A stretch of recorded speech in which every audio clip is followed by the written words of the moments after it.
Senadores da CCJ começaram a discutir o novo Código Eleitoral sob a relatoria do senador Marcelo Castro, do MDB de Piauí. A repórter Berenice Litt acompanhou tudo de pertinho e traz aqui os destaques para o nosso Jornal da Oeste. Mais uma vez, com inúmeras divergências, a sessão foi adiada e é sobre isso que a gente vai conversar agora com a nossa querida Berê. Boa tarde, Berenice Litt, seja muito bem-vinda ao Jornal da Oeste. Oi, Geisiane, boa tarde para você, para todos que nos acompanham aqui no Jornal da Oeste. Pois é, mais uma vez esse tema foi assunto, o novo Código Eleitoral na Comissão de Constituição e Justiça aqui do Senado. No entanto, sem consenso, o relator Marcelo Castro decidiu retirar, não colocar, na verdade, para votação. Isso porque não há consenso em diversos pontos. A oposição, por exemplo, contesta a criação de um modo mais transparente para as eleições, por meio de um voto impresso. E para explicar um pouco melhor sobre quais são esses pontos que, na verdade, não trazem nenhuma melhora nessa reforma eleitoral, eu converso agora aqui com o senador Isalci Lucas, que tem mais informações sobre essa sessão. Senador, boa tarde, bem-vindo, obrigada por aceitar o nosso convite. Eu acompanhei ali, inclusive, durante a sua fala e percebi que o relator não estava prestando muito atenção durante a fala de senadores da oposição. No momento em que o senhor falou, ele até chegou a se retirar, parece que foi ao banheiro, mas o senhor esperou ele firme, porque as coisas têm que ser pontuadas, né, senador? Exatamente, né? O relator tinha que prestar atenção na fala de todos os parlamentares, mas tudo bem, ele foi ao banheiro, ficamos aguardando e depois emitimos nossa opinião, né?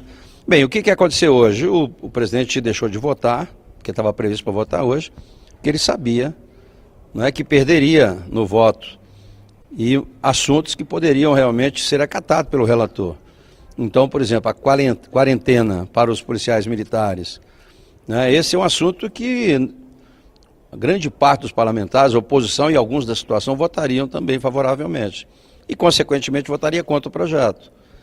Então, o presidente detectou isso, que perderia nos votos, e aí resolveu adiar. Provavelmente, o relator deverá acatar algumas sugestões da oposição, uma delas essa da quarentena, que ficou muito claro de que a maioria era contrário, não tem sentido você dar uma quarentena, a pessoa, o militar ter que pedir para afastar do cargo, não é afastar sem remuneração, é pedir mesmo a exoneração, né, para daqui a 4 anos ser candidato, uma coisa assim que na prática eles querem eliminar.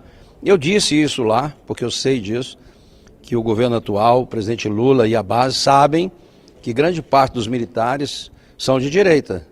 Então eles arrumaram uma forma de excluí-los, né, desse papel de voto, que é qualquer cidadão. Eles são como qualquer pessoa.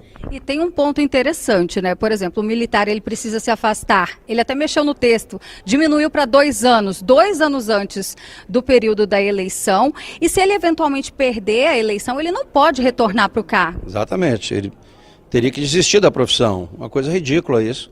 Então eu tenho certeza que esse aí será um ponto que o relator vai rever e vai modificar, porque senão corre o risco de perder todo o relatório.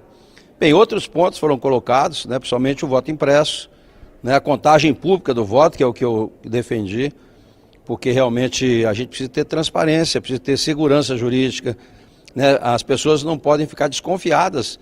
A questão do voto das urnas, você vota na tela, mas você não vê realmente a materialidade do voto. Então, a gente não sabe o que acontece lá dentro, né? Então, o voto impresso ele é fundamental. Tem um destaque do senador Amin, que a minha foi rejeitada, mas de qualquer forma a gente pode salvar com o destaque da emenda do senador Amin, que exige o voto impresso. Nós já aprovamos isso lá em 2015, foi vetado pela presidente Dilma, nós derrubamos o veto, e mesmo assim não foi implementado. Então agora nós exigimos isso, queremos votar o destaque para a gente realmente ter muita transparência com relação a isso. E o relator está bem resistente em relação a essa questão do voto impresso, né? Essa ele não vai acatar. Nós vamos ter que ir para o voto e tentar, no voto, ganhar essa matéria. Tem a questão também das penalidades do chamado fake news, né, que foi também um instrumento, tem um artigo 838 que ficou, né, criando penas altíssimas, até 8 anos até, né, para divulgação de material, né, que pode ou não ser fake news. Quem é que vai dizer se é fake news ou não?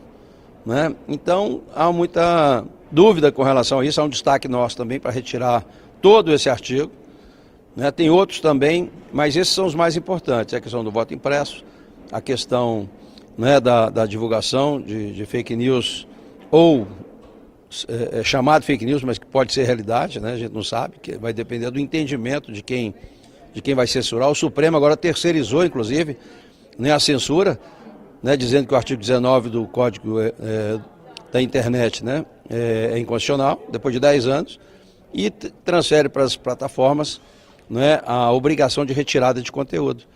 Então isso vamos ter que modificar, não podemos aceitar esse tipo de coisa. Mas, com certeza, essa votação será feita após o relator, né, ajustar com alguns senadores para poder mudar um pouco o texto. Reforma em tese tem que ser para melhorar, né, senador? Obrigado pelas informações. É isso mesmo, precisamos da segurança, né, jurídica, da transparência, né, e ter a segurança de que o voto colocado na urna continuará sendo real, né, para que a gente possa acompanhar o voto e ver se realmente ele foi para aquilo que o eleitor, né, destinou, né? Então isso é importante, o voto impresso. Perfeito. Obrigada, senador, pela sua participação. Bom trabalho. Abraço. Bom, e ainda trazendo mais detalhes em relação a essa audiência de hoje na Comissão de Constituição e Justiça, como pontuou aqui o senador Isalci Lucas, que é do PL do Distrito Federal, o tema desinformação, claro, foi embate entre oposição e situação. Conversei mais cedo com o senador Cleitinho, que deu até um exemplo bem prático de o quanto esse tema é subjetivo e perigoso, penas excessivas, inclusive chegando até 16 anos de prisão. Imaginem só, quem é que vai julgar o que é verdade ou o que é mentira? Vamos acompanhar então a minha conversa com o senador Cleitinho um pouquinho antes dessa sessão. O STF regulamentou as redes sociais. E o que eles querem fazer é isso. Eu vou dar um exemplo de um vídeo igual do Nicolas. O Nicolas questionando, vídeo que viralizou aí com 200 milhões, 300 milhões de visualização. O tribunal deles vão falar que é fake news. Então a ideia é multar, é prender, é retirar o vídeo do ar. Então a ideia toda, não só dessa regulamentação das redes sociais, mas com essa reforma eleitoral também, é fazer isso, é tirar seu direito de poder expressar nas redes sociais. Muito bem. E olha, o relator, o senador Marcelo Castro, tentou de todas as formas convencer ali os senadores de aprovarem o texto como ele está. Ele argumentou, inclusive, que esta já é a 6ª vez que ele mexe no texto, mas como vocês viram, pontos muito importantes ele não abre mão, não quer modificar. Ele disse que poderia, eventualmente, em alguns destaques, estar modificando e colocando ali esse novo código da forma mais democrática. Mas os senadores pontuaram que, a exemplo da ficha limpa, o afrouxamento das regras, isso é inadmissível. Vamos acompanhar a fala do senador Sérgio Moro. Quem ficou famoso cometendo um assassinato, virou quase uma celebridade, né? Já falecido aquele Guilherme de Pádua, que assassinou a atriz da Globo. Eu não duvido que se ele se candidatasse, ele seria eleito. Aquele goleiro homicida, o Bruno, virou uma subcelebridade. E, infelizmente, as distorções do processo eleitoral muitas vezes permitem que pessoas como essa se candidatem e sejam eleitas. O que nós temos que fazer em relação a esses indivíduos? Flexibilizar a lei da ficha limpa? Vamos correr o risco de ter eles como os colegas aqui? Não dá.